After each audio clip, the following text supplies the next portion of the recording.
My name is Margaret Wilson, and I am 75 years old. I may have wrinkles on my face and gray in my hair, but don't let that fool you. Inside me is a woman who has lived through storms that could break 100 men. I have been a wife, a mother, a grandmother, a teacher, and a friend. I've seen the beauty of kindness, but I have also tasted the cruelty of betrayal. And what I'm about to tell you, well, it's not just a story. It's my life. They took everything from me. I took everything back. That's not just a title. That is the truth of what happened to me. It was the night I realized the world could snatch everything you hold dear, strip you bare, and laugh while you cried. But it was also the night I made a choice. A choice that turned my weakness into strength, my pain into fire. A choice that made me into their worst nightmare. But before I take you all the way into the darkness, let me set the stage. You deserve to know who I was before the storm, because only then will you understand the weight of what they did and why I had no choice but to rise again. So, tell me, where are you watching me from tonight? Are you sitting in your warm living room in New York, maybe with a cup of coffee? Or maybe you're in Texas, rocking on your porch, listening to the crickets sing. Some of you might be out on the West Coast, California perhaps, where the sun sets like fire over the ocean. Wherever you are, lean in close, because you're about to walk through my life with me. Let me start with the people who shaped my world. First, there was my husband, Richard Wilson.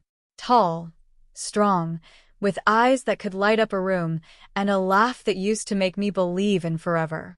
But love doesn't always stay true, and Richard wasn't the man he promised me he would be. Then came my children. Oh, my babies. Linda, my oldest, fierce and protective like a lioness. She always had a way of standing up for me, even when she was just a girl. Then Michael, my only son. Charming, witty, but too trusting for his own good. And finally, little Anna, my sweet youngest. Soft-spoken, gentle, the kind of child who hugged you so tightly you felt stitched back together after a long day. And then there was me, Margaret. A woman who gave everything she had for her family, her church, her neighbors. I was the one who cooked extra meals for hungry kids down the street, who stayed up late sewing clothes for Christmas plays, who opened her heart and home when others slammed their doors shut. Kindness was my power, and empathy was my weapon. Or so I thought. Life has a way of testing kind people the hardest. You think your open hands will be enough to protect you. But the truth? Sometimes open hands only make it easier for the wrong people to take what doesn't belong to them. It started one spring morning. The flowers were blooming outside my window, and I remember thinking how sweet life was. I had no idea that very soon, everything I owned, everything I loved, every piece of myself would be stolen. You see, betrayal doesn't always come from strangers. No. Sometimes it wears the face of someone you've kissed goodnight for 50 years. Sometimes it comes dressed as family, smiling while they cut the ground from under your feet. Richard changed first. At 77, he should have been slowing down, enjoying his grandkids, sitting with me in the evenings to watch the sun set. But instead, he started staying out late. He stopped looking me in the eye. Money began to disappear from our accounts. When I asked, he brushed me off with half-truths. I wanted to believe him. After all, he was my husband. 50 years of my life had been poured into that man. But trust, once cracked, is like glass. You can glue it, polish it, but it will never be the same again. Then it wasn't just Richard. My own children, my flesh and blood, turned against me. Linda accused me of being too controlling. Michael started borrowing money and never paying it back. And sweet little Anna, she stopped visiting altogether. My heart was breaking, but I told myself families fight. Families fall apart sometimes, but they always find their way back. Didn't they? I thought so, until the day they came for it all. It was a Sunday evening, one of those nights where the air feels heavy, like the world itself is holding its breath. I had just finished cooking a roast chicken with mashed potatoes and gravy, and I was waiting for Richard to come home. But instead of hearing his key in the door, I heard voices outside. More than one. Whispers. Then footsteps. When I opened the door, my whole family was standing there. Richard, Linda, Michael and Anna. But their faces, oh Lord, their faces. Cold. Hard. Like strangers. Mom, Linda said, her arms crossed. We need to talk. And what followed broke me. They told me I was too old to handle my own money. That I was forgetful, weak, slipping. Lies. All lies. They had already gone to the bank, already signed papers, already transferred everything into their names. The house, the savings, even the little jewelry box my mother gave me when I was 16. Gone. They took everything from me. I remember falling to my knees right there on the porch. My children didn't move. My husband didn't help me up. They just stood there, staring at me like I was a burden they could finally shake off. In that moment, I wanted to die. I felt stripped of everything. My money, my home, my dignity, my family. But somewhere deep inside, a voice whispered to me, "You are not done yet." I didn't know then how strong I was. I didn't know then how far I would go. But I made a silent promise that night. If they thought they had buried me, they were wrong. They had just planted me. And I would grow back stronger. That was the beginning of my fight. But let me take you back to before the storm. Back to when I was just Margaret, a small-town teacher with dreams bigger than her hands could hold. Back to the kindness that defined me, and the cracks that started forming long before the night everything collapsed. I was born in 1950, in a little town in Ohio. Life was simple then. Neighbors knew each other's names, doors were left unlocked, and children played outside until the streetlights came on. My father was a carpenter, my mother a nurse. They didn't have much, but they taught me two things that became the pillars of my life. Never turn your back on someone in need, and never let anyone convince you that you're less than what you are. I carried those lessons with me. When I became a teacher, I didn't just teach my students how to read and write. I taught them compassion. If a child didn't have lunch, I shared mine. If a girl wore the same dress every day, I slipped her a new one wrapped in newspaper. Kindness is a seed, and I planted it wherever I could. That's how Richard first noticed me. He said it was the way I looked after everyone else that made him fall in love. He was charming, strong, the kind of man every girl in town wanted. But he chose me. And, oh, how I loved him. I thought we'd be together forever. I thought we'd grow old side by side, our children and grandchildren circling us like the rings of a tree. And for a while, that's exactly how it was. We laughed, we built a home, we raised our 3 children with love. I thought we were unbreakable. But the truth? The cracks were already there. Richard's charm was also his weakness. He loved attention. He loved being admired. And slowly, I began to see that his love for me wasn't enough to keep him grounded. I ignored it for years. I told myself, all men have flaws. He's a good father. He comes home at night. He still kisses me goodbye. But deep down I knew. I just didn't want to face it. And maybe that's where I went wrong. Maybe my kindness blinded me. Maybe my empathy made me too soft. Because when the storm came, when Richard and the children stripped me of everything, I had no shield. I had no plan. But what I did have was fire. And that fire was about to change everything. Because the night they took everything from me was not the end. It was just the beginning. And what I did next. Oh, my dear, that's the part that still makes people's jaws drop when I tell it. But before I tell you how I took everything back, let me first show you the small cracks, the warning signs I ignored, the moments that should have told me my world wasn't as perfect as I thought. Because sometimes the little things, the whispers, the shadows in the corner, those are the things that prepare us for the storm. And I had plenty of shadows. One of them was about to walk through my door the very next morning. The morning after my world collapsed, I woke up to silence. No husband beside me, no children's voices, no phone calls. Just silence. The kind of silence that doesn't feel peaceful. It feels heavy, like it's pressing down on your chest.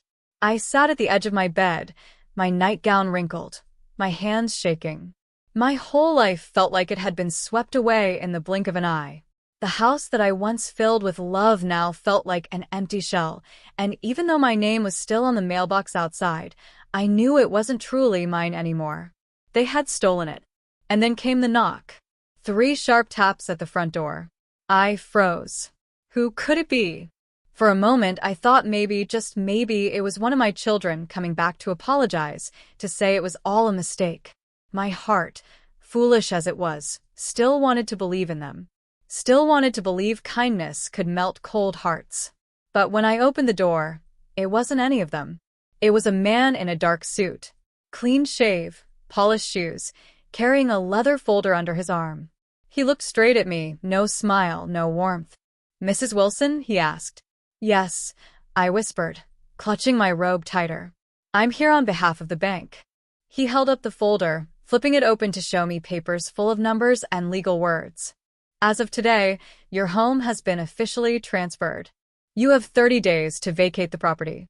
His words hit me like a bullet. 30 days? Vacate? My knees buckled, and I had to grip the door frame just to keep from collapsing. This is my house," I stammered. "I raised my children here. I built this life with my own hands." He didn't even blink. "I'm sorry, ma'am, but according to these documents, everything has been signed over. Your husband and children filed the request last month. You'll need to make arrangements." And then, just like that, he turned and walked away, leaving me standing in the doorway, clutching papers I didn't understand, tears spilling down my cheeks. That was the first blow. The shadow that walked through my door that morning was the shadow of truth, the truth that everything I thought I had was gone. But listen to me carefully. Sometimes the worst news can be the spark that lights your fire. And as broken as I felt, I also felt something else stirring inside me. Anger. Not the kind that burns fast and fizzles out. No. The kind that simmers, steady and strong, waiting for the right moment to explode. Still, anger doesn't feed you. Anger doesn't keep the lights on. And anger doesn't keep you from drowning in despair. So I did what I always did when life hit me hard. I turned to kindness. That afternoon, I went into the kitchen and baked 2 loaves of banana bread. My hands moved slowly, like they didn't remember the rhythm anymore, but I forced them. 1 loaf for myself, 1 for my neighbor, Mrs. Thompson. She was a widow, 82 years old, with arthritis so bad she could barely hold a spoon. When I brought the bread to her door, she smiled so wide you'd think I'd given her gold. "Oh, Margaret," she said, hugging me with her thin arms. "You always think of me. You're an angel." Her words broke me all over again. I wasn't an angel. I was a woman standing on the edge of losing everything. But in that moment, I realized something important. Even when your own world is falling apart, you can still bring light into someone else's. That lesson kept me going. For the next few days, I lived in 2 worlds. In one world, I was broken. My husband avoiding me, my children silent, the bank counting down the days until I was forced out. But in the other world, I was still Margaret, the woman who checked on her neighbors, who smiled at the grocery clerk, who gave her last $5 to the homeless man outside the store. That dual life gave me strength. And slowly, I began to think, maybe kindness wasn't my weakness after all. Maybe it was my weapon. But life wasn't done testing me. 1 week later, I was in the kitchen cleaning the counter when the phone rang. I almost didn't answer it. I thought it might be one of my children, ready to throw more salt on my wounds. But something told me to pick it up. "Hello," I said softly. A voice answered, low and urgent. "Mrs. Wilson?" "Yes. This is Detective Harris with the local police department. I need to speak with you about your husband." My heart stopped. "What about him?" I whispered. There was a pause. Then the detective's voice grew sharper. "Ma'am, are you aware your husband has been involved in fraudulent activity? We've been investigating for months. I need you to come down to the station immediately." The room spun around me. Fraudulent activity? Richard? The man I built a life with? The man who stood beside me at the altar 50 years ago? I gripped the phone, so tightly my knuckles turned white. What are you saying?" The detective sighed. "I'm saying, Mrs. Wilson, that your husband might not have just taken everything from you. He may have taken everything from a lot of people. And if you don't protect yourself now, you could be dragged down with him." My chest tightened. My breath came in short gasps. Suddenly, the fight wasn't just about my house, my money, or my dignity. It was about survival. Because if what this detective said was true, then Richard hadn't just betrayed me. He had built a web of lies so big it could swallow us all. And I was about to find myself caught right in the center of it. The drive to the police station felt like the longest drive of my life. My old Chevy rattled down the road, every bump making my chest tighten more. My hands gripped the steering wheel so hard my knuckles looked like bones poking through skin. I didn't even turn on the radio. The silence was heavy enough. When I pulled into the parking lot, I sat there for a long minute, staring at the glass doors of the station. I'd never been inside a police station in my 75 years. Not once. I was a teacher, a mother, a church volunteer. I lived by the rules. Yet here I was, about to walk into a place I never thought I'd belong, all because of the man I trusted most. Inside, a young officer led me to a small room with a table and 2 chairs. It felt like the kind of room where people's lives get rewritten, sometimes for good, sometimes for ruin. I sat down, folding my trembling hands in my lap. After a few minutes, the door opened, and a man in his 50s walked in. Broad shoulders, salt and pepper hair, sharp eyes that didn't miss a thing. He set a folder on the table and sat across from me. "Mrs. Wilson," he said, extending his hand. "I'm Detective Harris. Thank you for coming." I shook his hand, though my own felt cold and limp. "Detective," I whispered. "Please tell me what this is about." He opened the folder, flipping through pages of documents, photos, and lists of numbers. "I'll get straight to it," he said. "Your husband, Richard Wilson, is under investigation for financial fraud. We believe he's been embezzling funds, setting up false accounts, and transferring money illegally. Some of those accounts are in your name." My stomach dropped. "In my name?" I gasped. He nodded grimly. Yes. "And that means if we don't act fast, you could be implicated. Do you understand?" Tears blurred my eyes. "Detective, I didn't know anything about this." I swear. "I don't even know how to use half the online banking stuff he set up. I'm just a teacher. I bake banana bread for my neighbors. I couldn't do something like this." His eyes softened for just a moment. "I believe you, ma'am. But the law doesn't always care about what you didn't know. If we don't separate you from his actions, you could lose more than just your house. You could lose your freedom."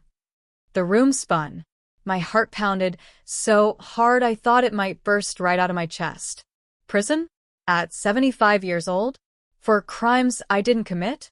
I pressed my hand against my heart and whispered, "Dear Lord, help me." The detective leaned forward. "Mrs. Wilson, I need you to think carefully. Has your husband asked you to sign anything recently? Any papers? Any forms?" And suddenly, like lightning in the dark, I remembered. 2 months earlier, Richard had come home with a stack of papers. He told me they were just routine forms for the insurance policy. He said, "Just sign, Maggie. It's nothing big.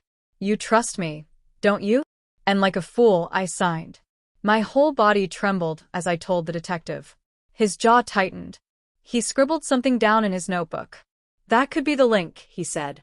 "Those signatures tie you to his accounts. If he goes down, you go down too, unless you help us." "Help you?" I whispered. "Yes." His eyes locked onto mine. "We need you to work with us. We need you to tell us everything you know, every detail about his behavior, his meetings, his calls. You could be the key to bringing him down." My hands shook as I clutched the edge of the table. The man I loved, the father of my children, the man I spent 50 years building a life with, he was now a criminal.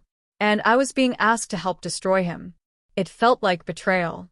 But then again, hadn't he already betrayed me first? I walked out of that station a different woman than the one who walked in. My heart was heavy, yes. But there was also something new there. A spark. A dangerous spark. I drove home slowly, the spring air warm against my face, but my mind cold and sharp. The truth was out.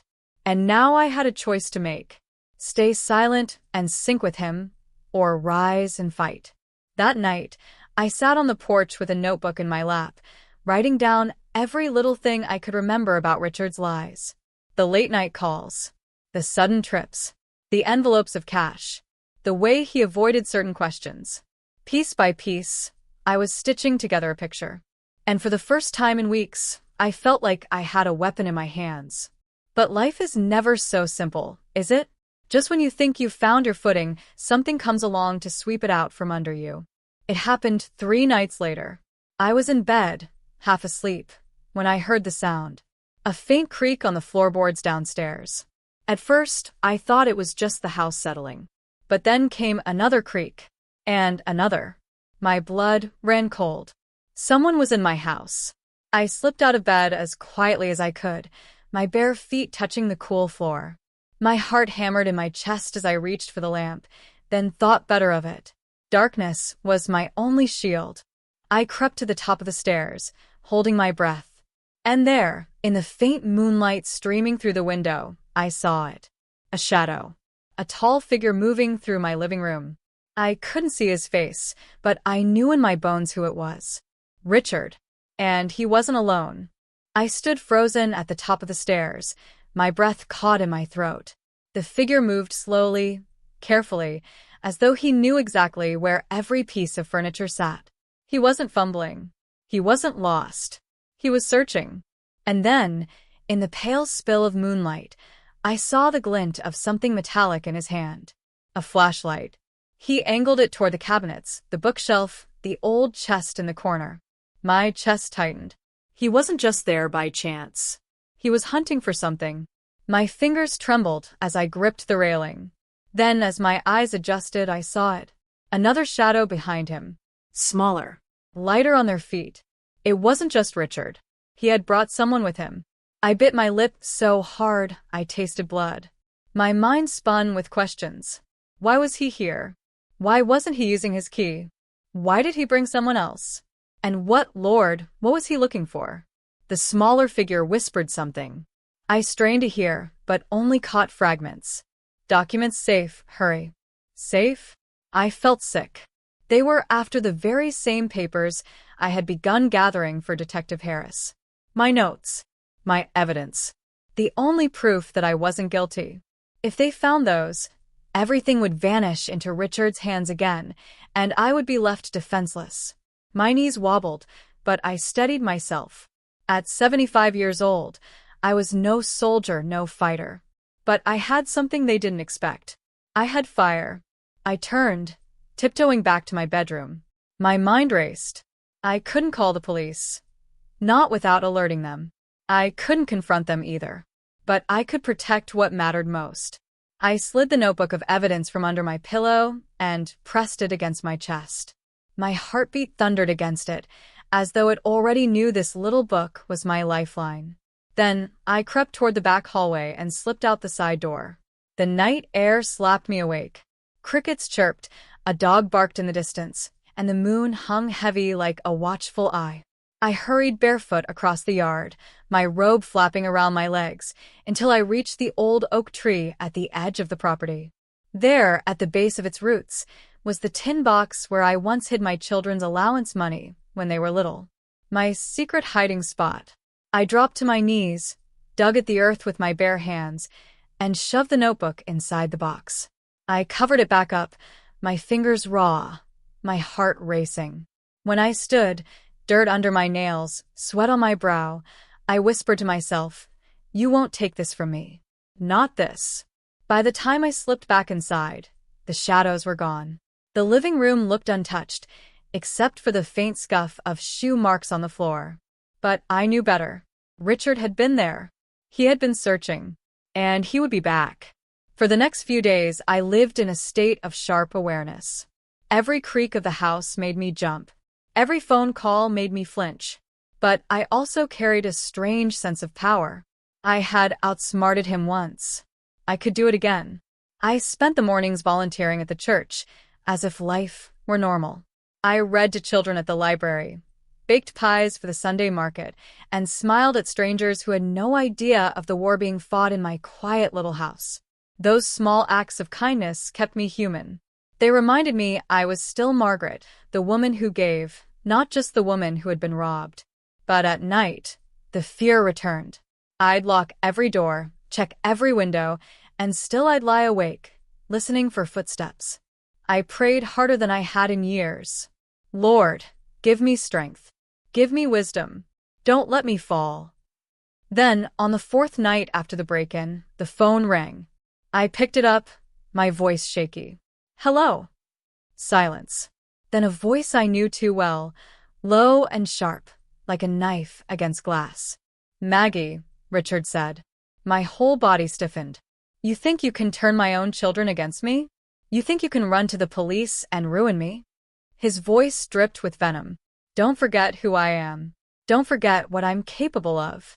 My throat went dry. Richard, what are you talking about? I forced the words out, though I already knew. He chuckled darkly. Don't play dumb with me. I know you're keeping something, and I'll find it, one way or another. Click. The line went dead.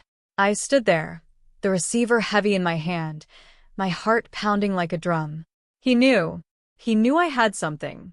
And then the real terror sank in, not for me, but for my children.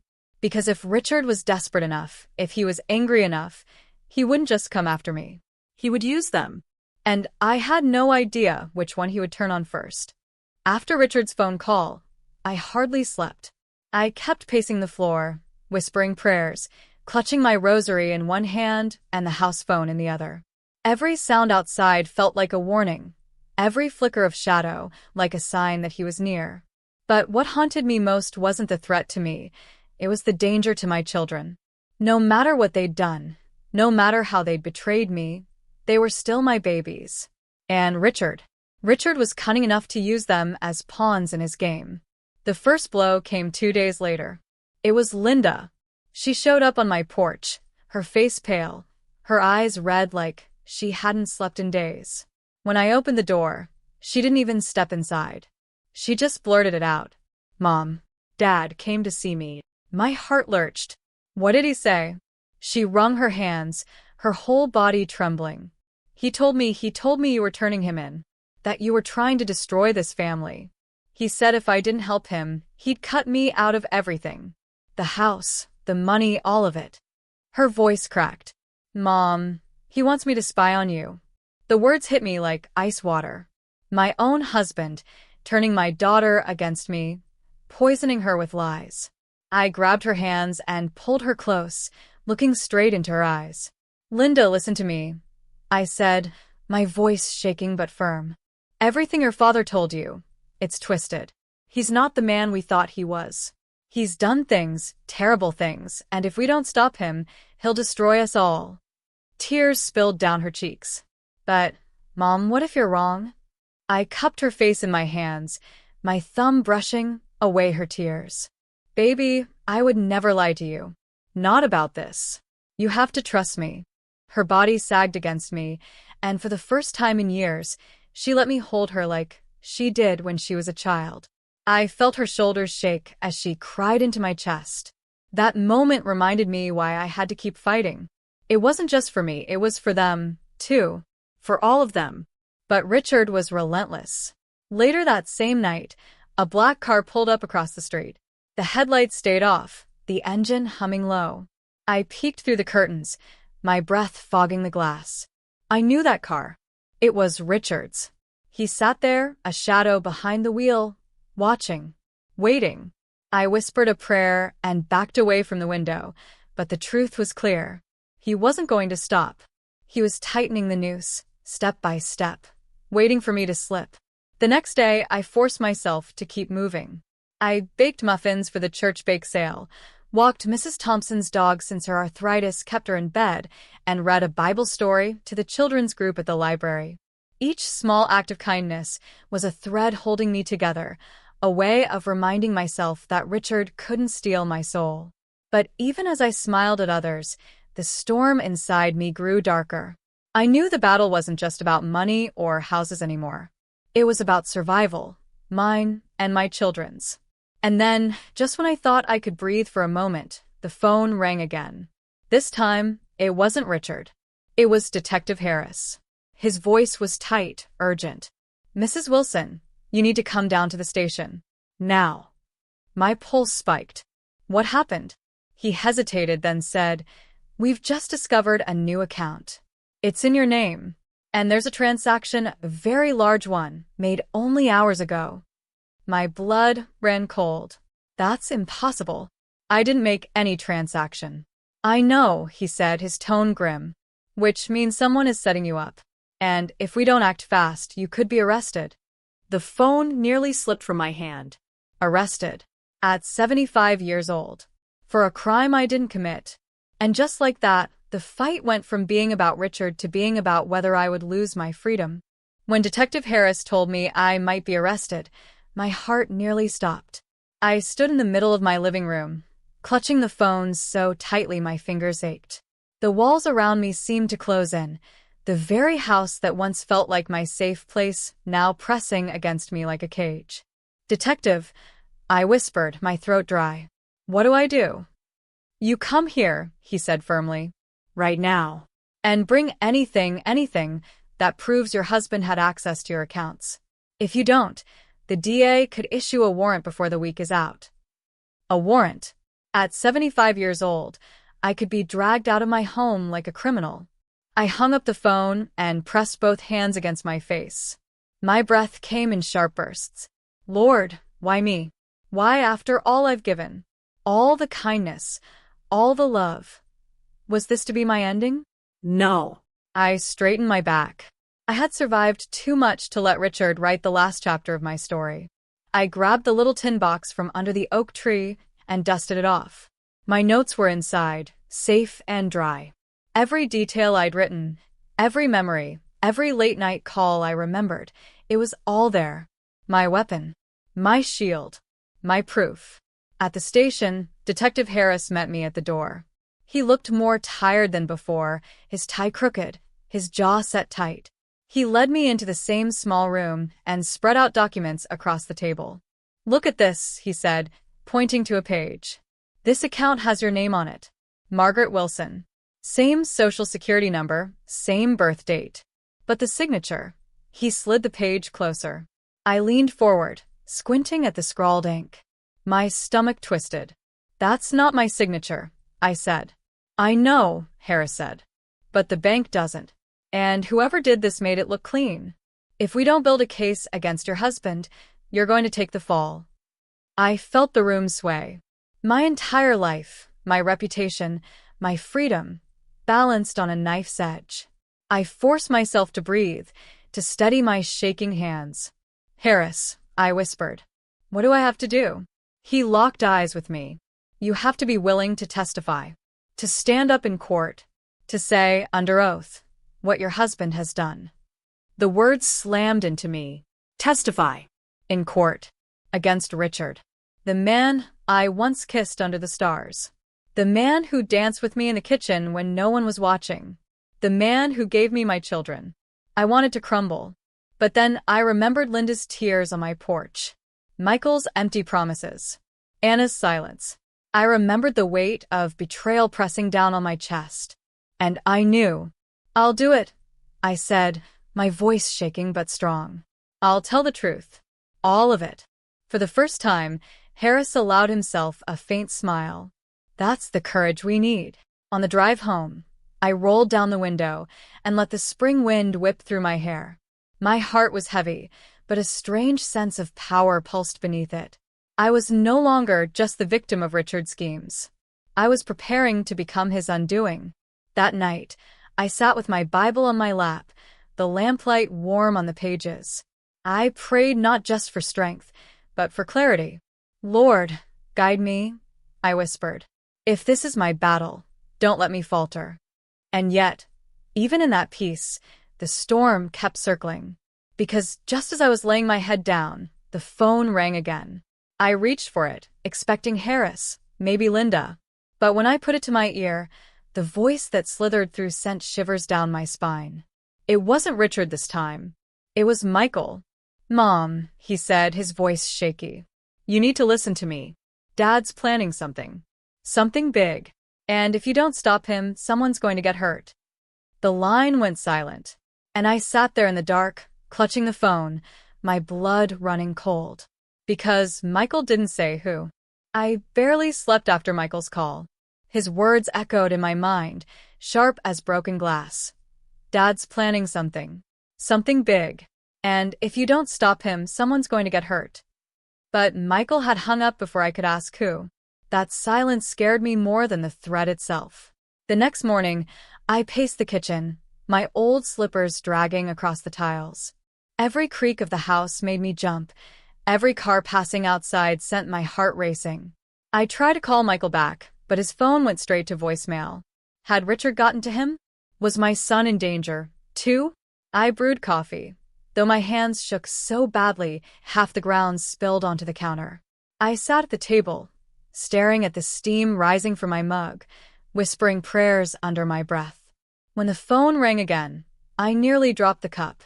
It was Linda. Her voice was trembling, on the verge of breaking. "Mom," she said, "I think Dad's following me." I closed my eyes, gripping the phone tight. "Tell me exactly what happened." She sniffled, then whispered, "Everywhere I go, there's this car. Same one. Black. I saw it when I left work. I saw it when I went to the grocery store. And when I pulled into my apartment lot, it was parked 2 rows over." My blood turned cold. Richard was circling her. My daughter. "Listen to me, baby," I said firmly. "Don't panic. Stay inside. Lock the doors. And if you see him, you call the police. Do you hear me?" Her voice cracked. "Mom, why is he doing this? Why is he turning against us?" I swallowed hard, fighting the lump in my throat.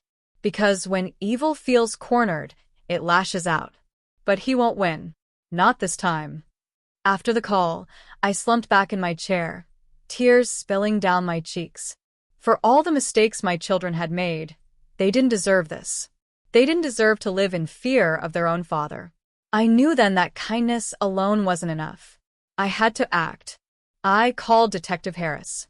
"Harris," I said, my voice steady despite the storm inside me. "He's stalking Linda now. He's escalating. If you don't move soon, someone will get hurt." The detective cursed under his breath. "I'll put a patrol car on her street." "But Margaret, listen to me. Richard's getting desperate. That means he's liable to do something reckless. We need to be ready." "I am ready," I said. And I meant it. That evening, I forced myself to sit in the backyard beneath the oak tree. The same tree that had watched over me through laughter and pain. I closed my eyes, breathing in the spring air, letting the rustle of the leaves remind me of better times. I thought about kindness, about how I'd lived my whole life believing love could fix anything. Maybe that's why it hurts so much to see it twisted into something ugly, something dangerous. But even as the fear gnawed at me, I promised myself I wouldn't lose that part of me. Richard could take my home, my money, even my children's loyalty, but he would never take the goodness in my heart. I stayed out there until the stars blinked into the sky. And for a brief, fleeting moment, I felt peace. But it didn't last. Because just after midnight, I was jolted awake by the sound of shattering glass. I shot up in bed, my heart pounding. From the living room came the heavy thud of footsteps. Someone was inside my house. And deep down, I already knew who it was. Richard.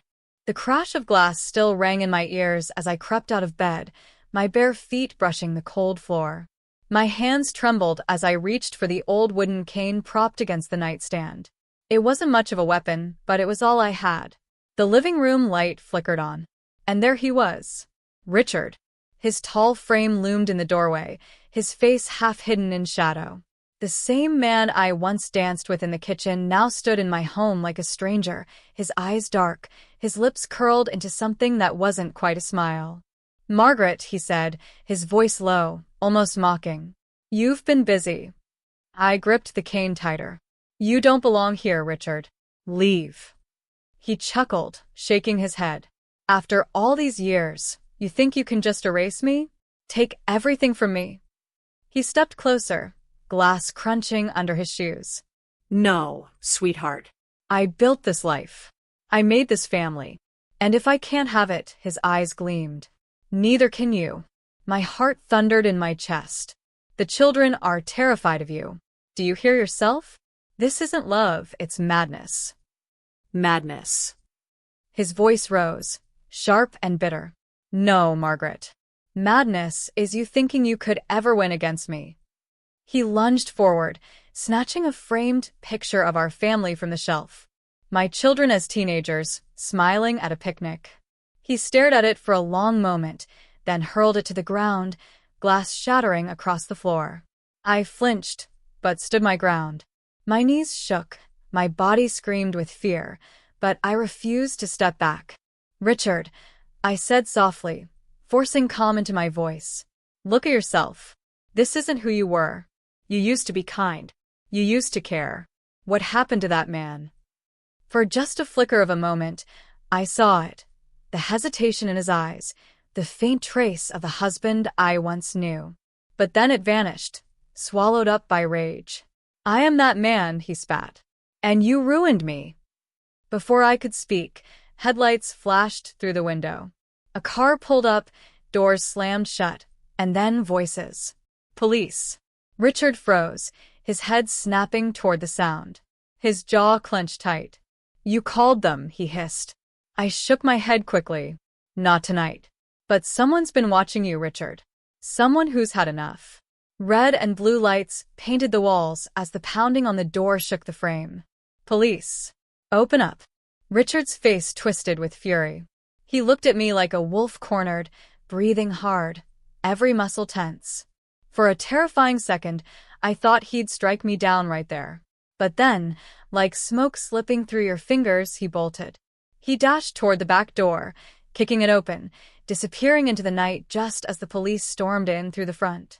I collapsed into the nearest chair, clutching my chest, tears streaming down my face. Relief and terror mingled in my veins. He had been in my home, inches away from me, and if the police had been a moment later. Detective Harris crouched beside me, his voice gentle. Mrs. Wilson, are you all right? I nodded shakily. I'm alive. But he's not done. Not yet. For hours after they left, I sat awake in the dark, the broken picture still lying on the floor. I stared at it, tracing the faces of my children with trembling fingers. Memories of happier times pressed against me like a cruel weight. I thought about the life we'd built together, the family dinners, the laughter on summer nights, the quiet prayers before bed. And then I thought about the man who had just stood in my home, threatening to destroy it all. How do you reconcile love with fear? How do you grieve a man who's still alive but no longer the person you knew? I whispered into the silence, Lord, give me the strength to finish this. But just as I began to feel the faintest flicker of peace, the phone rang again. This time, it wasn't Richard. It was Anna. Her voice was trembling, barely more than a whisper. Mom, Dad was here. He knows where I live. And he left something at my door. I froze. What did he leave? Silence stretched on the line. Then Anna's voice cracked. A knife. When Anna told me about the knife, my blood ran cold. I pressed the phone so hard against my ear it hurt, my voice trembling as I asked, Anna, are you safe? Did you touch it? No, she whispered. It was just lying there, wrapped in one of Dad's handkerchiefs. Mom, he knows where I live. He knows. I closed my eyes, fighting to steady my breath. Listen to me, baby. Call the police right now. Don't open the door for anyone. I'll send Detective Harris your way. She sniffled. Mom, why is he doing this? I swallowed hard. Because he wants to scare us into silence. But we can't let him.